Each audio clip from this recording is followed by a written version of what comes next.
باعتباره نموذجا ينهل من ثوابت الأمة ويتوفر على رؤية متكاملة تروم تحصين هذه الأمة وضمان أمنها الروحي. منذ أزيد من عقد من الزمن اعتمد المغرب بقيادة أمير المؤمنين استراتيجية شمولية ومتعددة الأبعاد لتدبير الشأن الديني، ضمانا لممارسة فضلى لتعاليم الدين الإسلامي الحنيف ونشر الأمن الروحي والحفاظ على الهوية الدينية للمغاربة في توافق تام مع المرجعية الدينية للمملكة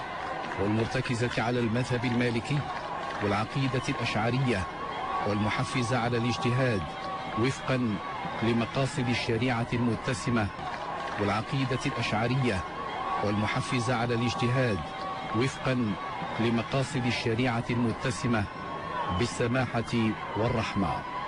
وخيرية هذه الأعمال الجليلة لأمير المؤمنين تزداد أجرا ومثوبة في شهر